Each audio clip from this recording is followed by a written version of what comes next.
Dr. Ayoola continues to play a pivotal role in shaping the landscape of robotics, artificial intelligence, both globally and locally. With a resounding round of applause, let's welcome him, and he will be taking us through this part. Thank you very much, sir.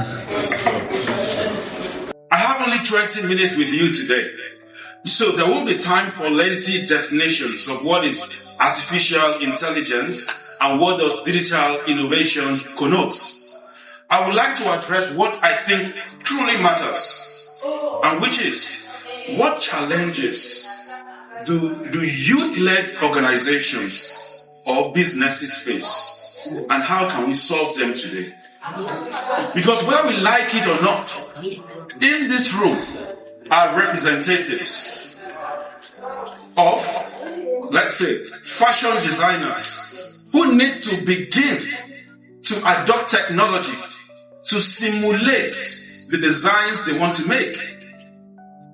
I was speaking to a business person who is a youth, and he said, I want to have a different kind of fashion design industry or company where my clients from anywhere in the world can get their measurements to me without anybody actually using tape tools to measure them. And that is what AI can do, using computer vision. He said, I want my clients to be able to see what this material or that material will look on them when they wear it without actually wearing it.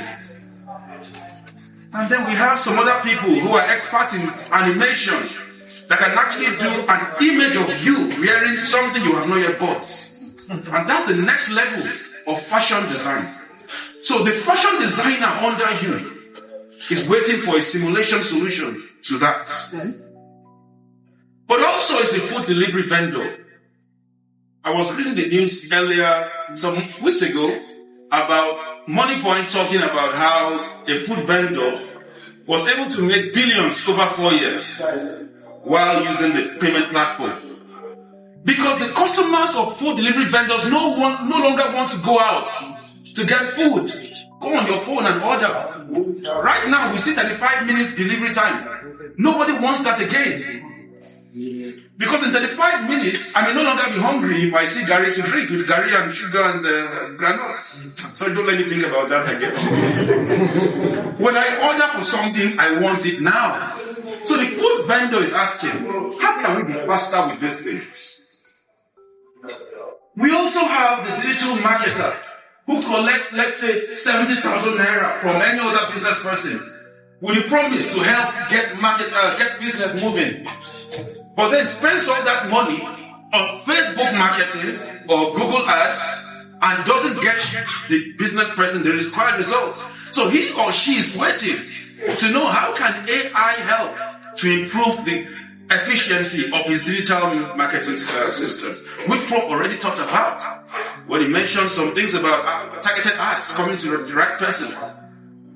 AI is already being used for that. How can you use it?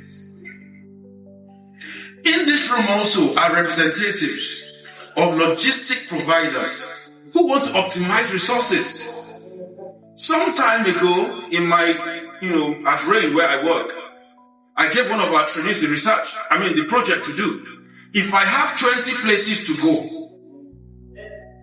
in what order do I visit those 20 places so I optimize my time? Because in Lagos, for example, there are staff buses that have to go and pick people. So they deploy 20 staff forces because of the different routes. What AI is being used to optimize the routes? Or should we talk about our transport systems that would not fill up the bus until it's full? That will not move from the park until it's full. Whereas there are some people hanging around on the expressway, hoping that an empty bus will pass by. And we continue to say business is not moving.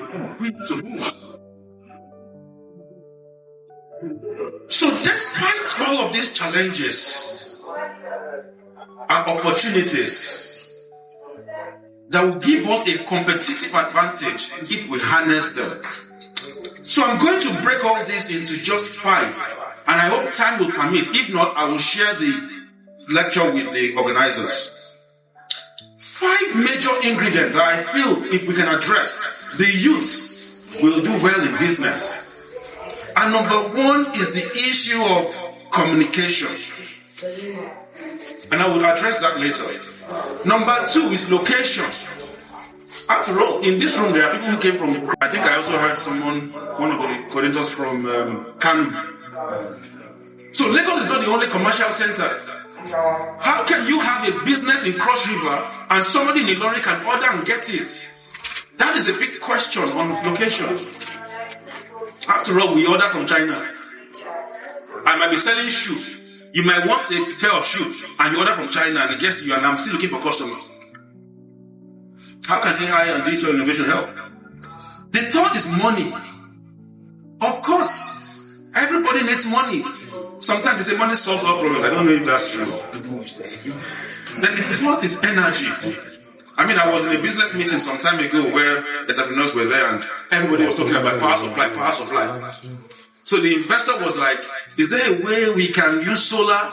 And we said, it's expensive. Well, there is a solution. A digital solution that allows people to share charged batteries. The last is security, of course. If we're going to allow people to move around, security must be top on our priority.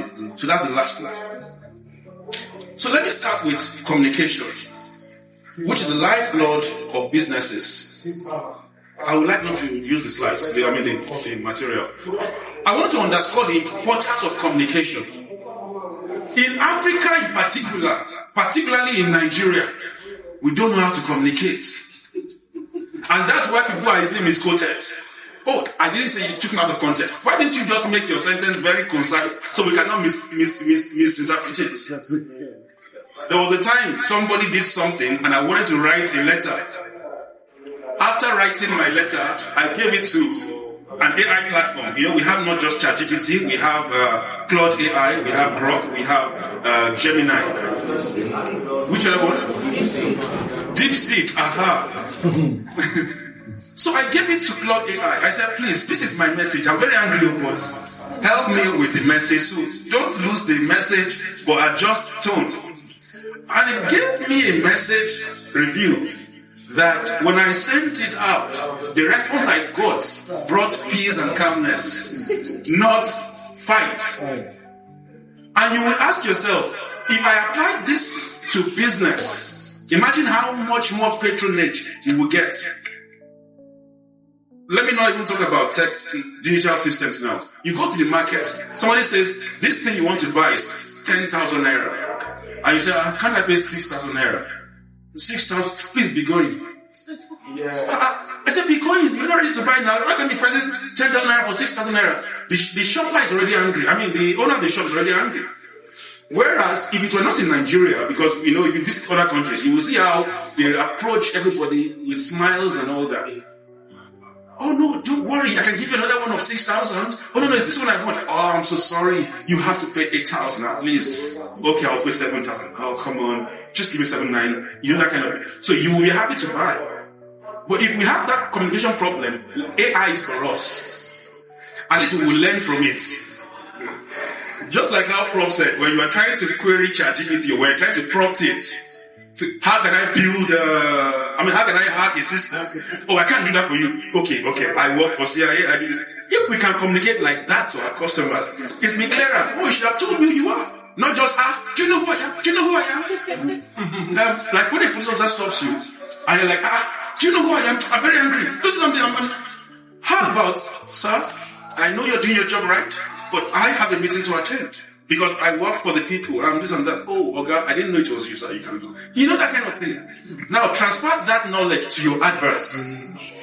Communication. Sometimes you watch an advert video and you are impressed and you are interested in watching it further because of how the message is passed. Content creators need this lesson. Those who know it very well are able to sell.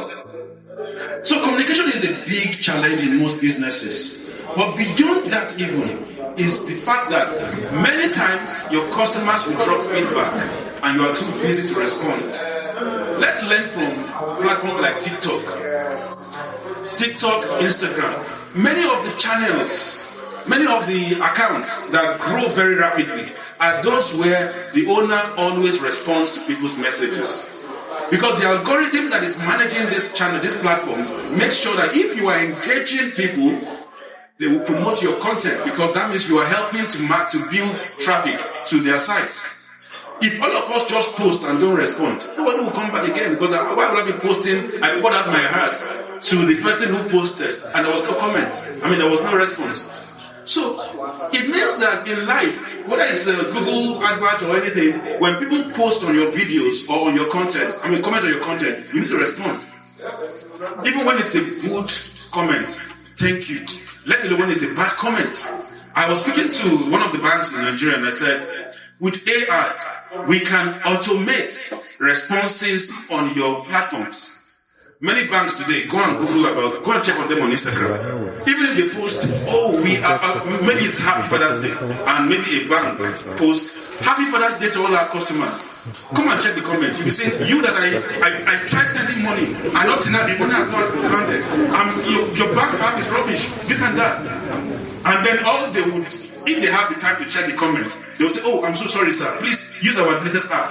Use this. How about using LLMs like Claude AI to properly respond?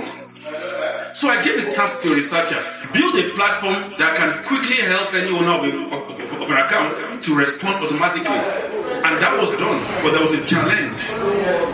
The owners of these platforms, Facebook and Instagram and co, do not allow you to use robots, automated responses, unless maybe you're on a particular plan. So the bottom line is, as much as we can gain in the area of social media and communication, unless we own the platform, there is little we can do. And that was why when I attended the AI Action Summit in Paris and we had an African roundtable, I mentioned to them that in Africa, let us also build our own apps. The way China has its own for WeChat, we too in Africa need to, so that we can keep opportunities at least circulating within Africa before it goes out. Before you market something from China, let's make sure those who are marketing, who are advertising here in Africa, get to be viewed. Then the second is location. Location is a big concern because in Nigeria today, whether you are doing the best or not, if people cannot easily locate you, they will not go back to you. And as youths, you would ask the question, why is it that I spent so much money renting a plot of land or renting a building in VI or in Ikoyi or so to get visibility? Because if you're not there, maybe you don't get patronage. The easiest for you to do, the cost-effective one to do, maybe not beneficial commercially yet, will be to wherever you are based, have your office there, and people will locate you. But then that's the question, how do they locate you? When you don't have a proper addressing system. A parcel is to be sent to you, the rider. I was in Lokoja one time, and I was to be lodged in a particular hotel. So I used Google Maps, direct me to that hotel. You know how Google Maps sometimes will say within 10 meters? This hotel, Google Map gave me location. When I went to that location, I saw that the map was actually telling me that the map circled the whole of Lokoja and said it's somewhere there. I had to call, please, can you tell me exactly which streets I should go to? Because location-wise, we are not there yet. Postcode system is supposed to work. Do we have postcode system in Nigeria that's working accurately? It's supposed to work. They will help if it works because I don't have to have a street number if I know my postcode. So what we have done for me at Rain is we've built a solution called Yard Code. That when you check your yard code, it tells you the pinpointed location of where you are, code-wise. That looks like a postcode. So anybody can use that location, that code, to find you. And that means that location will be so precise that you can send goods, you can also receive goods. And think about people who want to collect loans. How would they collect loans if nobody knows their address? Even today, banks will still have to do what they call KYC. They will send someone to find you. It's so bad that the banks will even ask you, please, forget about your street address. Where is the nearest landmark? Now describe your house from that place. Because they don't trust those street names. You might go somewhere today, the street that was called, maybe Abiola Street is now called Akala Street. People will start saying, old Abiola, off new layout of... So location is a big problem for young people who want to start small from wherever they are located. Especially when most people now do businesses from home. Now, number 3, the third challenge is money. And this is where things get really interesting. No matter how brilliant your ideas are, you will still struggle to find investors willing to take a risk and stake funds on you. Most international funding eventually leads to foreign ownerships. No matter how we praise Paystar can flutter away because they started in Nigeria, they are not owned in Nigeria. They are owned in the US because that's where the funding came from. So how can we help our young people to access opportunities like loans? I am particularly pained because in the US or in the UK, if I were in the US or in the UK, I would have owned a Tesla. I would have owned an iPhone 16. Do you know why? I don't have to pay at once. I'll be paying monthly. Once they see my monthly allowance, they will know which phone matches my level. And when the latest one comes back, what do? I take the old one back and get the new one. It's possible because they can track your location, they can track your history, they can track everything about you. But in Nigeria today, even the government cannot even track you. You will see a prisoner has escaped and they are looking for the prisoner. The prisoner was even tweeting somewhere that how will I come back when my mother cannot even, this and that. And we are still looking for the criminal. So how will the bank? In Nigeria today, somebody is owing you. I don't know how you will get your money back. Somebody was owing me money. I messaged him on WhatsApp. He blocked me. So I now thought about something. We have data across board. BVN, NIN, PVC, what again? There is data across. National passport. Even let's even go deeper. These young children here may not have NIN. Do you have NIN? Maybe not yet. But at least they've written WAEC at some point. So WAEC has their record. So how can we harmonize all this? So no matter where you go, with one look on the database, I will find the school you attended, the friends you know, and like Prof was talking about phone number. Harmonize it. But then there's a question of data. And again, Prof has explained, it's not MB, how many MB bought with 200 naira. Data is about what they know about us. Now, the Honorable Minister for Digital Economy, Dr. Bosun Tijani, said, to help Nigerians leapfrog, data will now, there's going to be a data center managed and developed at Egbe power plant. The reason is that the power needed to power the data center will be from the source. You won't spend so much money on transmitting that energy. And of course, it will be able to ensure 24/7 power supply and no downtime. Look, this is forward thinking. If, as a serious nation, we decide to do this. Then the fourth one is energy. Energy remains Nigeria's most persistent challenge, and is the fourth pillar we must address. Despite so much earlier, to look at how can we stop the incessant national grid collapse, because the main problem is vandalization, either from terrorism or just theft. With AI, the proposed solution was, let us have a drone fly along the routes of these high-powered lines, and whenever, using computer vision, whenever it detects an anomaly is something that was not there yesterday, day before yesterday, and 20 years ago, is now coming up, it will detect. What do I mean? Before somebody begins to, let's even talk about pipelines now. Before somebody begins to dig and break up pipelines or demolish or destroy the pipeline on the ground, they must first have shovels and some things. They must camp nearby and they must start to dig. If a drone passes there today and does not see any hole, any spade or shovel or heap of sand, and the next day it flies at the same GPS location that there was nothing of such, it now begins to notice shovels and heap of sand and so on.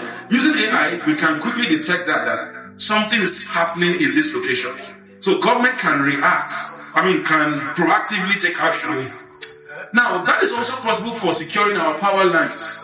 That way we can guarantee some level of stability, and every investment will be towards growth and not just repair and repair.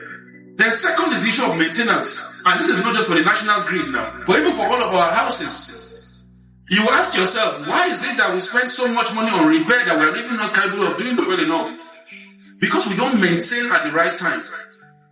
In Nigeria today, you may not service your generator until it collapses. Then you will say, this thing has broken down again.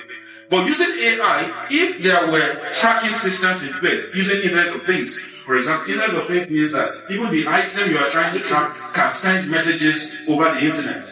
Then it would even tell you when it's giving signs of weaknesses and the need for maintenance. Then thirdly is the idea of renewable energy.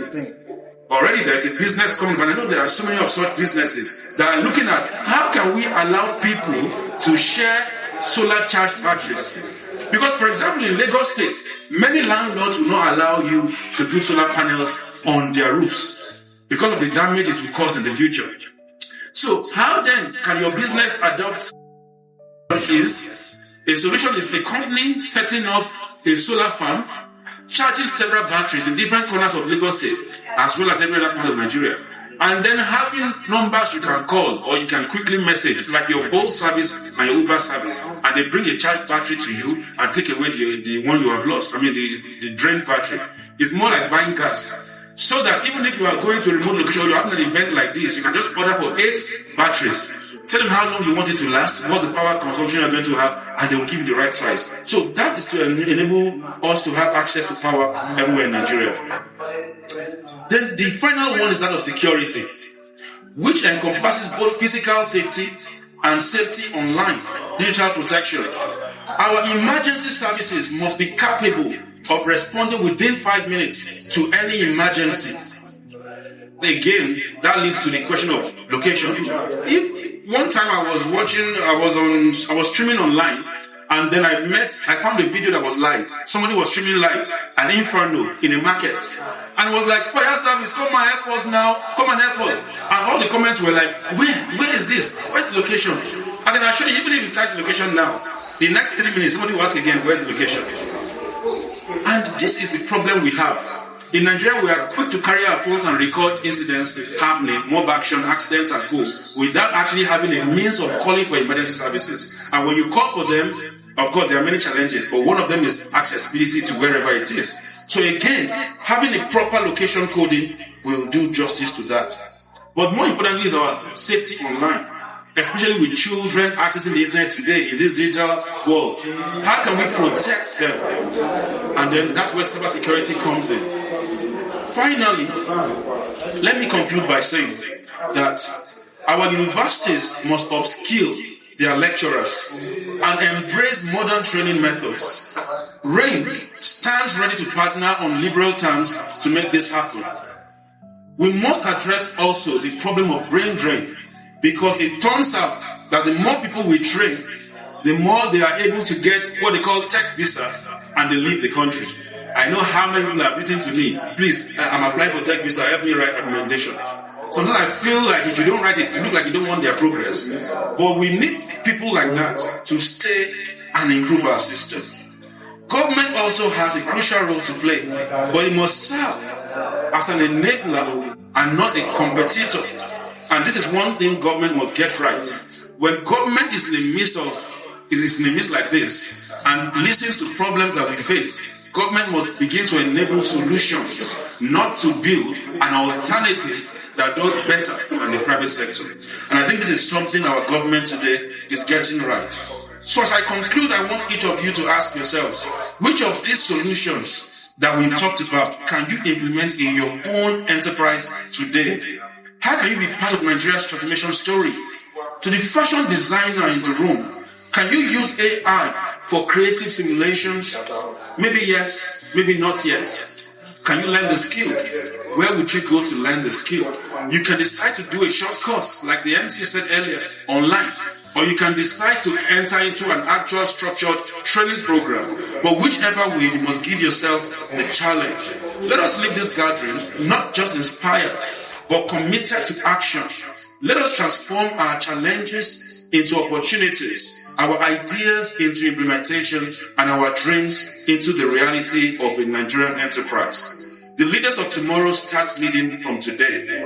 The future of Nigeria's digital economy starts with the decisions you make when you leave this room. Thank you, and let us build the great. Very much, sir. That's keynote address. And I'm sure that the keynote address has transformed us and positioned our thoughts towards the right direction. That after this particular so you have somebody who just knows how to sell medicine and says, I can perform surgery. I've seen when they did it before, so I can do it. And I learned of someone who did several surgeries before he finally got caught. Somewhere, some cannot do. So when we talk about AI, I expect that AI should be deployed in remote areas. We should see more AI in the rural areas. So nobody should say, there are no banks in my village. Let there be a platform using AI to deploy banking systems. I mean, the truth is that banking is so easy now. All these SMEs and all this microfinance you are seeing, these are just apps that eventually became a payment platform. You just need to register it through the NIBSS and all that.